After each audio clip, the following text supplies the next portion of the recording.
이 시간 저희들이 에스겔서 24장을 읽었습니다.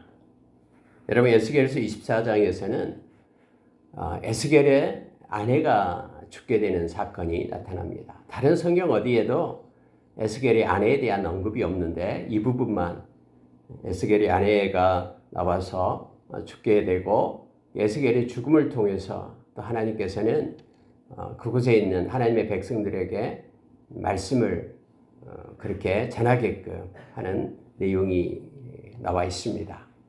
에스겔이 결혼했다는 사실이 여기에만 이렇게 나타나 있습니다.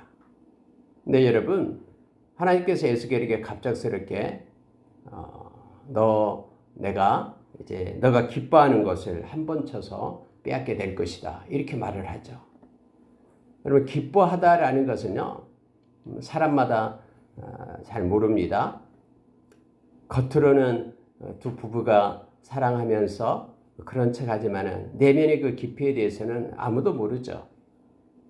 그런데 하나님은 다 알고 계십니다. 그래서 오늘 말씀을 보니까 하나님께서 내가 네 눈에 기뻐하는 것을 한 번 쳐서 빼앗으리니 라고 16절에 말하고 있는 거예요. 그러니까 에스겔과 에스겔의 아내 사이의 관계에 있어서 에스겔은 아내를 사랑하면서 너무너무 기뻐하는 자였다라는 것을 하나님께서 친히 이렇게 말씀을 통해서 증거해 줍니다. 여러분에게도 그런 경험이 있는지 모르겠습니다만은 갑자기 사랑하는 자를 잃게 되거나, 특히 사랑하는 자식을 잃게 되거나, 또 남편과 아내 사랑하는 자가 갑자기 눈에 보이지 않거나 없어지게 될 때 그 마음의 고통과 힘듦은 그걸 경험해 보는 사람만이 알게 됩니다. 근데 하나님께서 오늘 에스겔의 아내의 죽음을 그렇게 에스겔에게 말하면서, 근데 에스겔이 아내가 죽었을 때 너는 평상시 하는 사람들이 하는 모습처럼 보이지 말라라고 말합니다. 아무리 슬프고 힘들어도 전혀 아무 일이 없었던 것처럼 그렇게 행하라라고 말합니다. 입술을 가리고 그렇게 통곡하고 애곡하지 말라라고 그렇게 말합니다. 그래서 사람들이 와서 당신의 아내가 보이지 않습니다. 무슨 일이 있습니까? 예, 죽었습니다. 떠났습니다. 근데 왜 당신은 울지도 않고 이렇습니까? 이렇게 장례를 치르거나 그러지도 않고 왜 그렇습니까? 라고 말하면은 그때 너는 하나님의 말씀을 전해라 하면서 오늘 하나님께서 에스겔에게 이 말씀을 합니다. 여러분, 성경에 보니까 에스겔은 그렇게 우리에게 가르쳐주고 있죠. 18절에서 내가 아침에 백성에게 말하였더니 저녁에 내 아내가 죽었으므로 아침에 내가 받은 명령대로 행하매, 성경이 이렇게 말합니다. 아침에 하나님께서 에스겔에게 했던 명령대로 행했다라는 거예요. 그래서 말없이 조용히 슬퍼하거나 울거나 눈물 짓지 않고 탄식하지 않고, 그냥 원래 슬픔이 있으면은 신발을 벗어요. 그리고 아랫입술을 가리면서 막 통곡하죠. 그런데 그런 모습을 보이지 말고 하나님께서 행하는 대로, 하나님께서 명령하신 대로 그렇게 행했다라고 말합니다. 에스겔은 정말로 하나님의 종이었음을 이 말씀을 통해서 보게 됩니다. 사람이 뭐라고 하든, 어떤 모습 가운데 있든, 극한 슬픔 가운데 있든 하나님의 말씀이 우선하며 먼저 행해졌음을 우리는 봅니다. 우리가 잘 아는, 처음에 하나님이 그 390일을 왼쪽으로 누워가지고 하루도 아니고 390일을 그렇게 누워서 그 솥동에다가 그 떡을 구워서 먹게 하고, 그것도 조금 물도 약 200ml 하루에, 그것을 그렇게 실천을 하는 거예요. 왜요? 하나님이 명령했기 때문에. 그렇게 순종하며 행하는 에스겔의 모습을 우리가 말씀 가운데 보게 되고요. 이사야도 마찬가지예요. 3년 동안 벗은 몸으로 지내게끔 해서 그렇게 했죠. 여러분, 이와 같은 슬픔이 있고 힘듦이 있고 또 그렇게 사이가 좋지 않는 것이 아니라 하나님 보시기에 네가 기뻐하는 자, 너무너무나 사랑하고 그렇게 했던 네가 금방 하나님이 말씀하고 아침에 말씀하고 저녁에 금방 죽었다라는 거예요. 그런 극한 슬픔 가운데서도 하나님의 말씀을 전하면서 무슨 메시지를 전하려고 그러냐면은 하나님께서 그렇게 사랑하고 기뻐하는 예루살렘 하나님의 나라 백성들이 이렇게 순식간에 이러한 슬픔의 자리에 이르게 된다라는 것을 나타내게 하기 위하여 하나님이 그렇게 행하셨음을 성경은 말해주고 있습니다.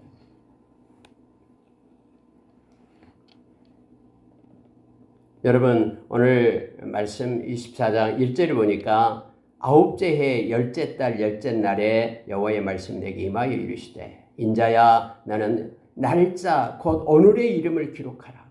여러분 하나님은 날짜를 기록하라라고 얘기해요.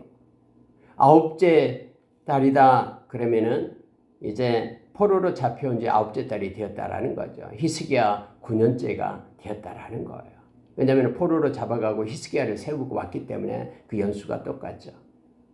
11년 5월 히스기야 11년 5월 달에 멸망을 당했기 때문에 약 18개월 정도 남았을 때예요. 느부갓네살 왕이 예루살렘을 예워싸기 시작할 때가 18개월이었죠. 우리 18개월 예워싸면서 기근이 오고 그래서 먹고 살 수가 없어서 성의 문을 열고 몰래 도주하다가 시드기야가 붙잡혀서 그렇게 두 눈이 뽑힌 채 바벨론으로 포로로 왔잖아요. 그러니까 아직까지 기회는 있어요. 아직까지 멸망하지 않을 때예요. 근데 이제는 하나님께서 이렇게 에스겔에게 날짜 기록해라. 왜냐하면 이제는 오늘 보니까 바벨론 왕이 오늘 예루살렘에 가까이 왔다. 그래서 하나님은 저 멀리 있는 마치 사천리길 1500km가 떨어진 지금 에스겔하고 예루살렘은 그렇게 떨어져 있는 거리잖아요. 근데 그곳에서 지금 오늘 하나님을 보고 계시죠. 에스겔은 바벨론에 있고 하나님은 지금 다 알고 계시면서 예루살렘에 느부갓네살이 지금 예루살렘에 도착했다라고 말씀하는 거예요. 그 날짜를 기록하고 다음에 멸망당할 때 내가 주 여호와인 것을 너희들이 알라. 모든 주권자 하나님, 주인 되시는 하나님, 역사를 움직이시는 그 하나님 되심을 너희들이 알라 하면서 하나님께서는 에스겔에게 지금 이 날짜를 기록하고 기념하라라고 말합니다. 하나님은 비유 하나를 말해라라고 말씀하는데 그게 뭐냐면요. 3절이에요. 너는 이 반역하는 족속에게 비유를 베풀어 이르기를 주 여호와께서 이같이 말씀하시기를 가마 하나를 걸라. 여러분 큰 솥 가마를 얘기하죠. 뭐 음식물을 삶는 가마를 얘기합니다.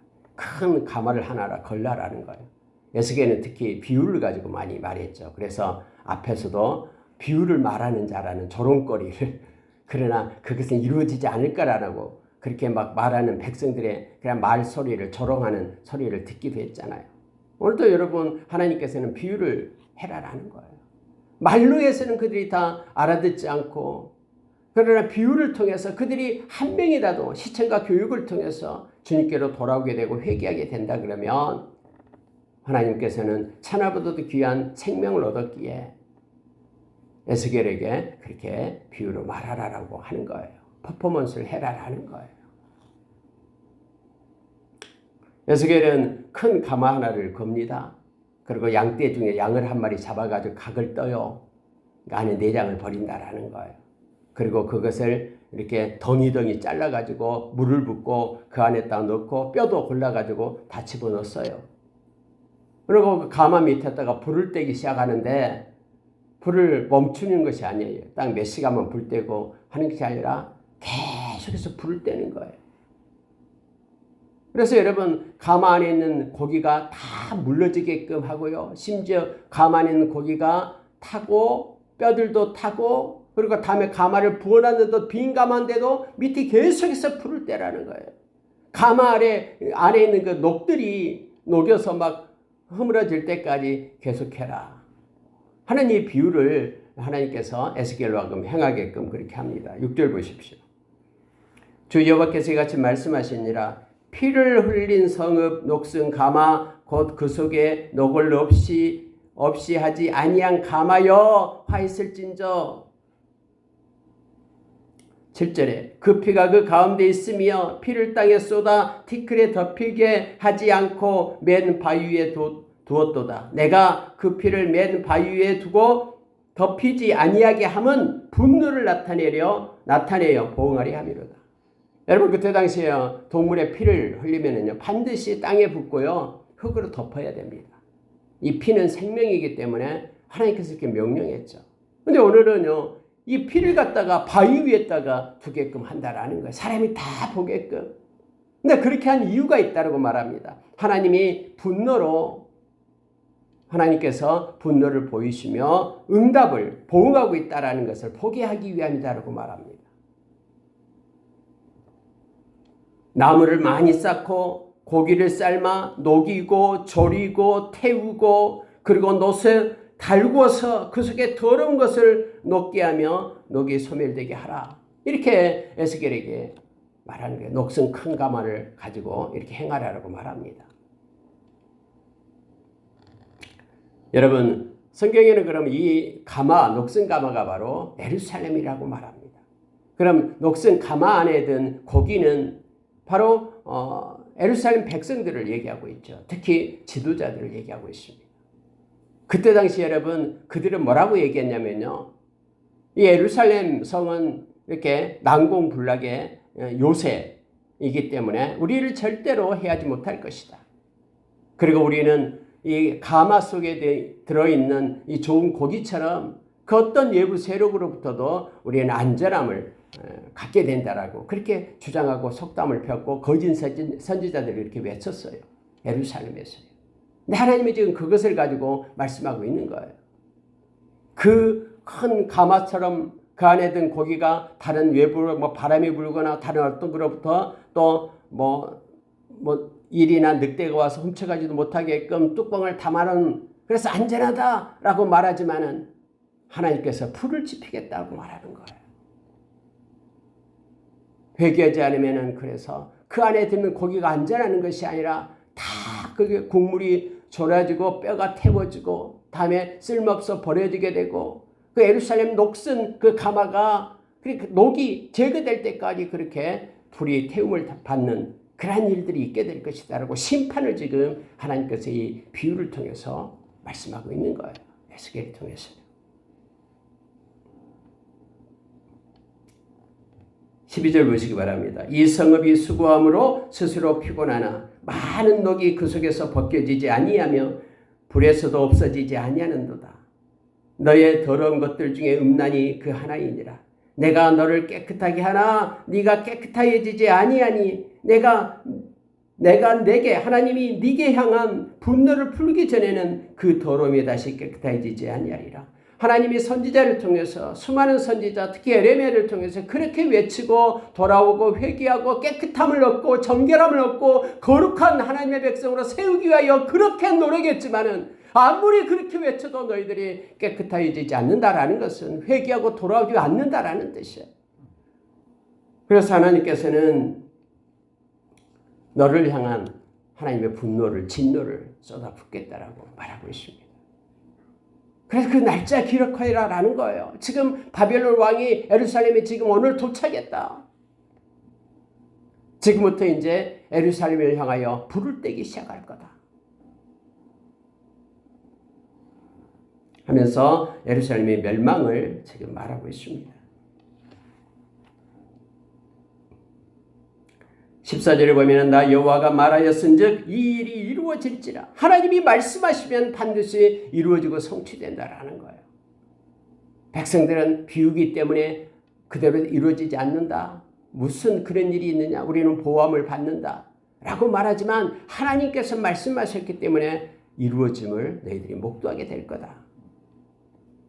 내가 돌이키지도 아니하고 아끼지도 아니하며 뉘우치지도 아니하고 행하리니 그들이 네 모든 행위대로 너를 재판하리라. 주 여호와의 말씀이냐. 그들이 바벨론 군대가 갈대아 군대가 그 행위대로 그렇게 심판을 할 것이다라고 하나님은 말씀하십니다.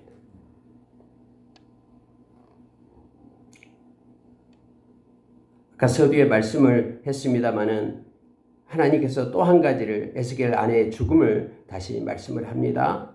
인자야 내가 하나님이 너 눈에 기뻐하는 것을 한 번 쳐서 빼앗으리니 너는 슬퍼하거나 울거나 눈물을 흘리거나 하지 말라. 여러분, 사람의 생명이 누구의 것입니까? 하나님의 것이죠. 근데 우리는 오늘 하나님이 오라 그러면 우리는 갈 수밖에 없는 존재예요.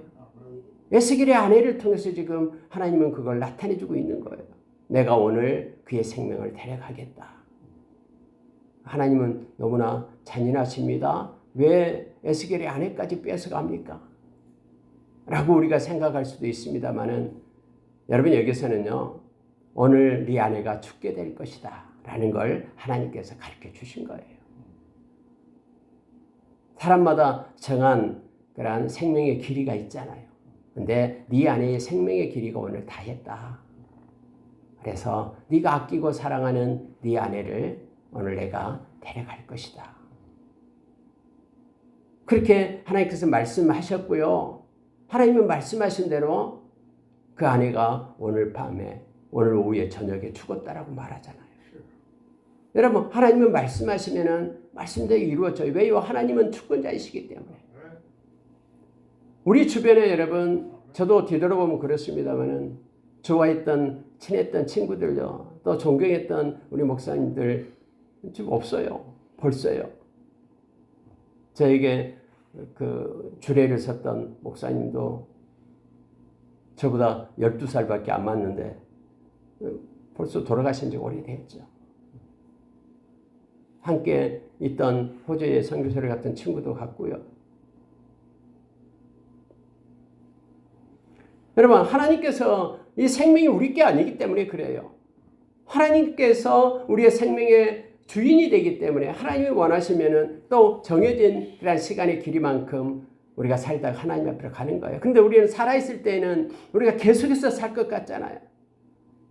오늘 아침에도 오후에까지도 아내를 봤는데 하나님께서 그렇게 말씀을 하셨어요. 근데 저녁이 되니까 아내가 갑자기 죽게 된 거예요.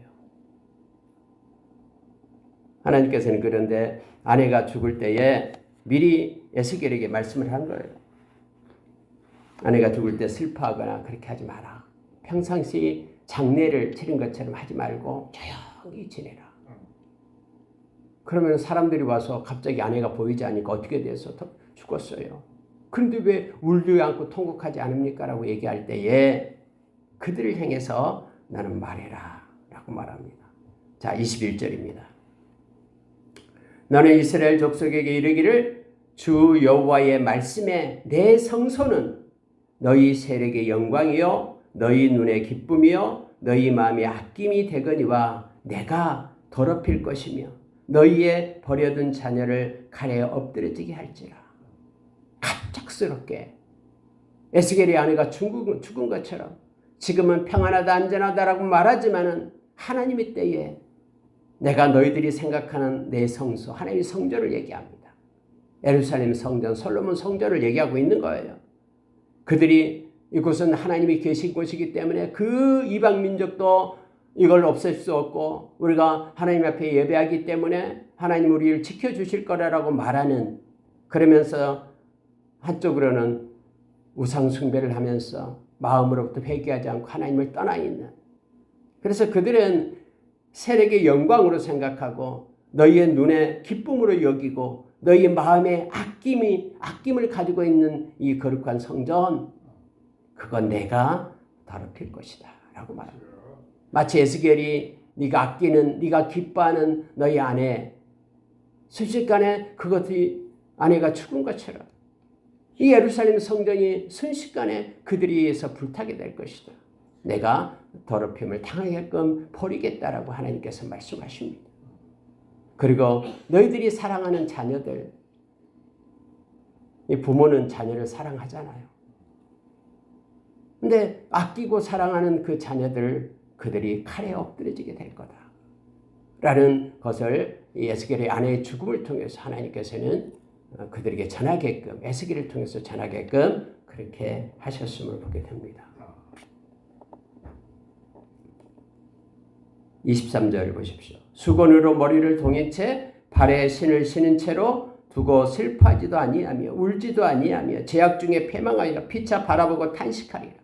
여러분, 하나님께서 예루살렘을 심판할 때는요, 누가 옆에 죽고 누가 죽고 자녀가 죽고 뭐 해도요. 서로 위로할 겨를이 없다라는 거예요. 왜냐하면 모두에게 이러한 심판이 임하기 때문에 그냥 서로 바라보면서 탄식할 뿐이다라는 거예요. 누구를 위로해주고 위로합니다. 안 됐습니다. 하면서 이런 말할 겨를이 없어요. 다 죽으니까. 그런 때가 오게 될 거다라는 거예요. 하나님께서 이 말씀을 하고 계신 때는 아직까지 기회가 있다라는 거죠. 그때 여러분 에레미야서를 우리가 보았잖아요. 에레미야가 그때 시드기야를 찾아가 상복하십시오. 하나님이 그렇게 하시라고 합니다. 하나님 명령에 순종하십시오. 그러면은 예루살렘 불타지 않고 성전 불타지 않고 자녀들 죽지 않습니다. 그런데 시드기야는 하지 않죠. 그래서 BC 586년에 멸망을 당했음을 우리 너무나 잘 압니다. 하나님이 이렇게 에스겔을 통해서 말하고 있는 것도 아직까지 기회가 있고 이렇게 되니까 하나님 말씀하셨기 때문에 되니까 하나님께로 돌이킬 것을 요청했는데 생활은 그들의 삶은 그렇지 않았음을 우리는 너무나 잘 압니다. 이 말씀 보고 마치겠습니다. 25절 보십시오. 24절 보십시오. 이같이 에스겔이 너희에게 표징이 되리니 그가 행한 대로 너희가 다 행할지라. 이 일이 이루어지면 내가 주 여호와인 줄을 너희가 알리라 하라 하셨느니라. 반드시 이러한 일이 이루어질 건데 그때 너희들이 나를 기억하라. 살아계신 하나님, 역사의 축번제 되신 하나님, 주 하나님 여호와를 기억하라 하면서 하나님께서는 에스겔에게 그렇게 외치게끔 합니다. 자, 25절 보십시오. 인자야 에스겔아, 내가 그 힘과 그 즐거워하는 영광과 그 눈이 기뻐하는 것과 그 마음이 간절하게 생각하는 자녀를 데려가는 날. 여러분 여기서 또 얘기하죠. 부모는 자녀를 너무너무 사랑하죠. 근데 자녀가 바로 힘이 되고 영광이 되고 기뻐하는 것이 되고 마음에 간절하게 생각하는 것이 자녀죠. 근데 그 자녀가 칼에 엎드려져 죽고 포로가 되어 끌려가고 그렇게 하는 날, 곧 그날에 도피한 자가 내게 나와서 내 귀에 이 일을 들려주지 아니하겠느냐.